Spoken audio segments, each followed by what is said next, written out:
नमस्कार, मैं हूं आमोद श्रीवास्तव। आज की कहानी का शीर्षक है आरी की कीमत। एक बार की बात है, एक बढ़ई था। वह दूर किसी शहर में एक सेठ के यहाँ काम करने गया। एक दिन काम करते करते उसकी आरी टूट गई।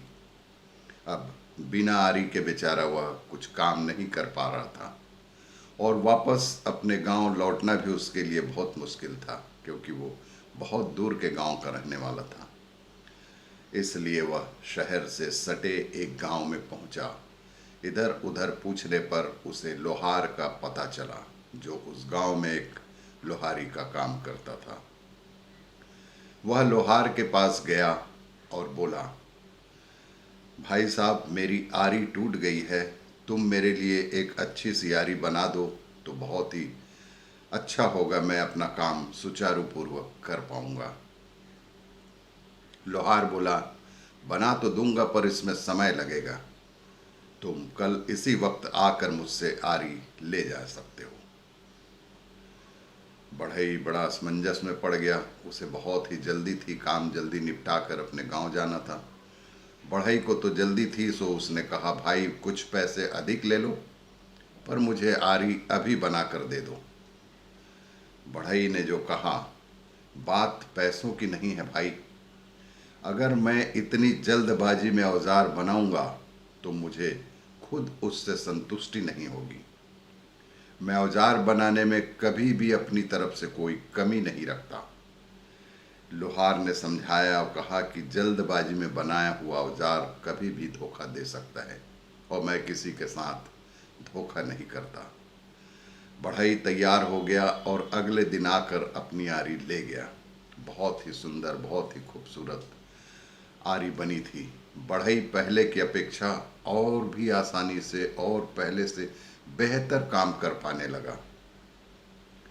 बढ़ई ने खुशी से ये बात अपने सेठ को बताई और लोहार की खूब खूब खूब प्रशंसा की कि इतने कम दाम में उसने मुझे इतनी बढ़िया आरी बना कर दी कि मेरा काम हल्का हो गया। सेठ ने भी आरी को करीब से देखा। इतने कम पैसे लिए उस लोहार ने। सेठ ने बढ़ई से पूछा, कितने पैसे लिए उस लोहार ने? बढ़ई ने बताया, सर महाराज, सिर्फ 10 रुपए लिए।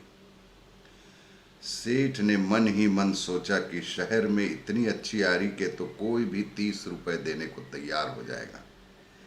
क्यों न उस लोहार से ऐसी दर्जनों आरियां बनवा कर शहर में बेचा जाए।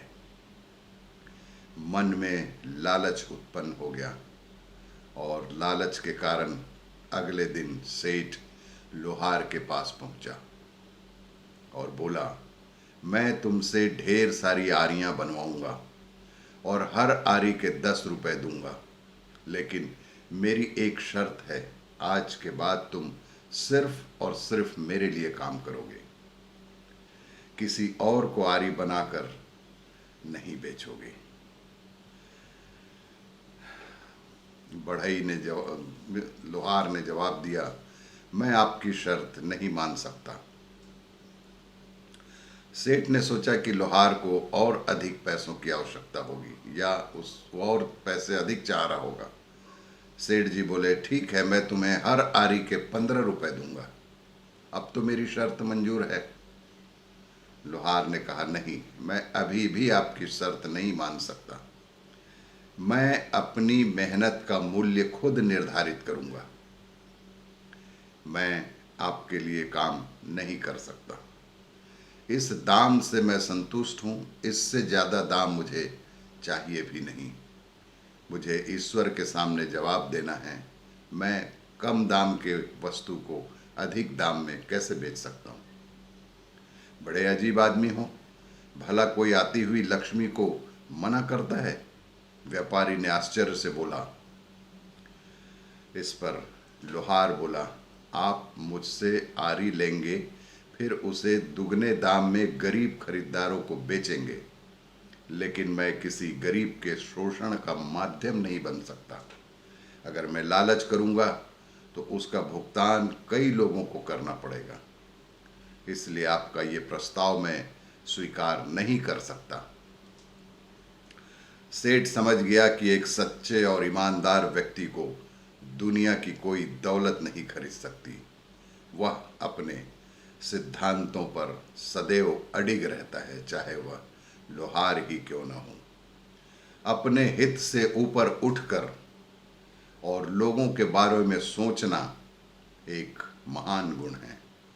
लोहार चाहता तो आसानी से अच्छे पैसे कमा सकता था, पर वह जानता था कि उसका जरा सा लालच बहुत बहुत सारे ज़रूरतमंदों लोगों के लिए नुकसानदायक साबित होगा, और वह सेठ के द्वारा दिए गए लालच में नहीं पड़ता। मित्रों, अगर ध्यान से देखा जाए तो लोहार की तरह ही हम में से अधिकतर लोग जानते हैं कि कब हमारे स्वार्थ की वजह से बाकी लोगों को नुकसान होता है, पर ये जानते हुए भी हम अपने फ़ायदे के लिए काम करते हैं। हमें इस बर्ताव को बदलना होगा। बाकी लोग क्या करते हैं इसकी परवाह किए बगैर हमें सिर्फ और सिर्फ खुद को बदलना होगा और लोहार की तरह निष्ठावान होकर गरीब ज़रूरतमंदों की सेवा करनी होगी। यही राष्ट्र धर्म भी है। धन्यवाद। शेष अगले वीडियो में।